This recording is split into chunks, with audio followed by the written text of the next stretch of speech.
All right, we turn now to Russia's invasion of Ukraine. Attacks continue on civilian targets. One person killed, several more injured when Russian shelling hit homes in Kharkiv. Now, this all happening as Ukraine waits for any kind of response from Russia about a possible ceasefire.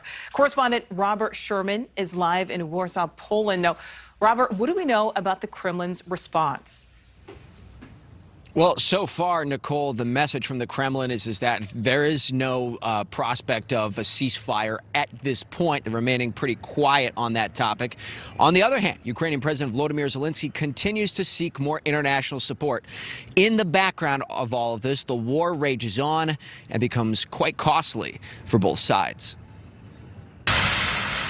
This is what Ukrainian President Volodymyr Zelenskyy wants to see more of. So-called safe passage green corridors to transport civilians from war-torn towns to safety. So I think that we have to use any format, any chance in order to have a possibility of negotiating, the possibility of talking to Putin.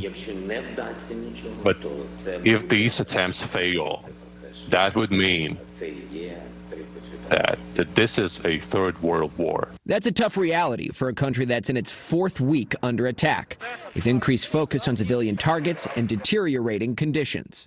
Я такого не пережила, і голод пережила в 33-му, і в 41-му році прожила війну.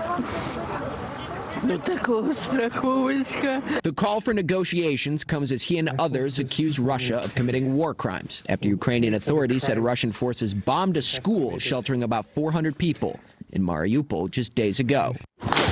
And for the second consecutive day, protesters in Kherson's Freedom Square were met with gunfire and tear gas.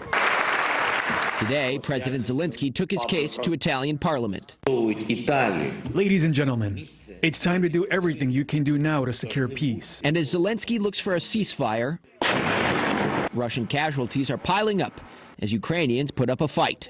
Today, Ukraine announcing it took a suburb of Kyiv as the battle for Mariupol continues. But the resolve of Ukrainians is not enough to offset the famine, death, and destruction caused by another week of war. We're able to strike back, but unfortunately our dignity is not going to preserve the lives. So the Russians have made clear about what they want. They want the Ukrainians to formally concede control of Crimea, several contested regions in eastern Ukraine, and also pledge to not join NATO and the EU.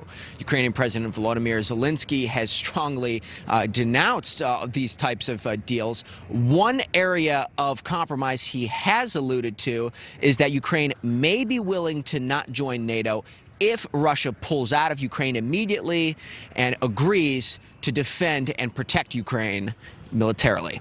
Nicole? All right. Robert, thank you for that. Thank you for watching. Click the red subscribe button below so you can get more of NewsNation's fact-driven, unbiased coverage.